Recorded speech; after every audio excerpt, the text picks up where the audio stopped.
Ayant longtemps compris que l'éducation était la richesse essentielle d'une communauté, l'honorable gouverneur du Katanga, Moïse Katumbi Chapwe, a résolu d'investir une part considérable de ses propres revenus dans l'éducation. C'est peut-être une des raisons pour lesquelles, à un certain moment de sa vie, il a été enseignant. Accompagné de ses ministres, il a effectué une visite de l'école primaire pour filles Chibondo 2 au village Kashobwe, où il y a seulement quelque temps, il n'y avait aucune différence entre l'intérieur d'une classe et une étable.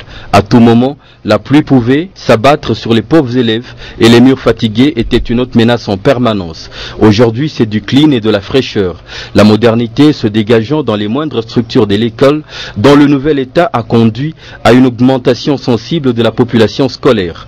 3000 filles à peu près fréquentent l'édifice. Ici, éduquer une femme, c'est éduquer une nation, n'est pas seulement un slogan, mais une réalité. En bonus, les petits élèves ont également pour leur récréation droit à un mini-parc de jeux où ils font comme à la ville. Et une des formules pour payer leur minerval consiste à faire de la pêche en week-end en vendant leurs produits au prix fort à l'honorable gouverneur qui bien souvent ne discute pas le prix. Les petits élèves de l'école pour garçons Chibondo 1, dans l'attente de leur nouvelle installation, devront être prêtes au mois de janvier prochain, promettant d'être aussi commodes que celles des filles, continuent à évoluer dans leurs anciens locaux, où ils ont droit chaque midi à un repas copieux, servi à tous. L'on comprend dans ces conditions que l'école devienne une passion. 967 petits garçons y étudient et auront la chance d'évoluer dans des structures jamais connues depuis 1942.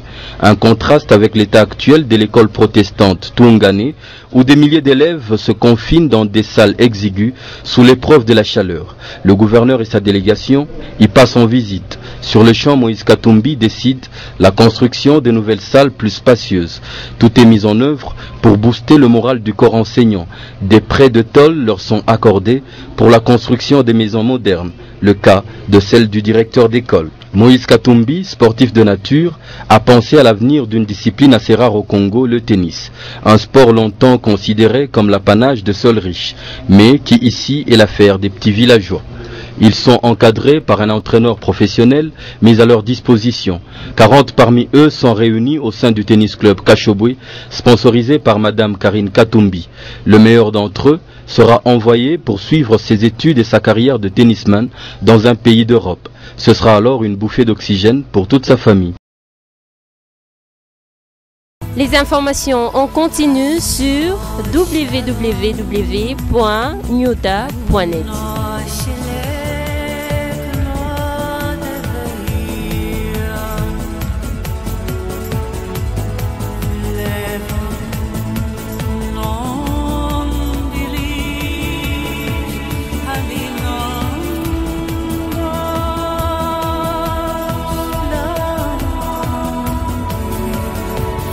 www.nyota.net